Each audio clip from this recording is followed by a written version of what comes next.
കേറി വാ. ഞാൻ നിന്നെ കാണാൻ നിൽക്കായിരുന്നു. ആ വാതിലടച്ച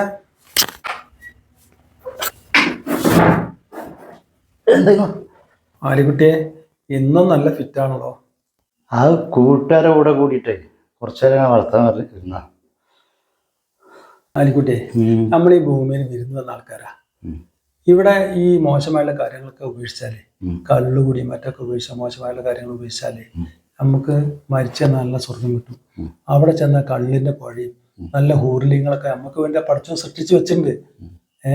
അതൊക്കെ അനുഭവിക്കണ്ടേ? അപ്പൊ അതിന് ഇതൊക്കെ ഉപേക്ഷിക്കണം പോലെ കേട്ടോ.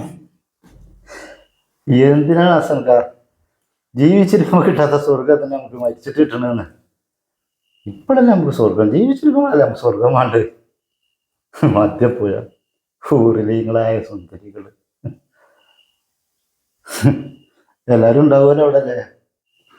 അതിപ്പോ എൻ്റെ ഈ കള്ളു പിടിച്ച് കിടക്കുന്ന കൂട്ടുകാരൊന്നും അവിടെ ഉണ്ടായിക്കൊള്ളുന്നില്ല. പക്ഷെ എൻ്റെ ഭാര്യ ഉണ്ടാവും.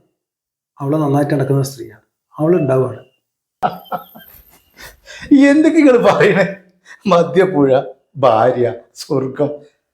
ഭാര്യമാര് നമ്മളെ കൂടെ ഉണ്ടെങ്കിൽ അത് എങ്ങനെ സ്വർഗം? അതിനൊരു തുള്ളി കുടിക്കാൻ സമ്മതിക്കും. ആലിക്കുട്ടി, നിന്നെ ഉപദേശിക്കാൻ നടന്നാലേ ഞാൻ ഇപ്പൊ നരകത്ത് പോകുന്ന തോന്നുന്നു.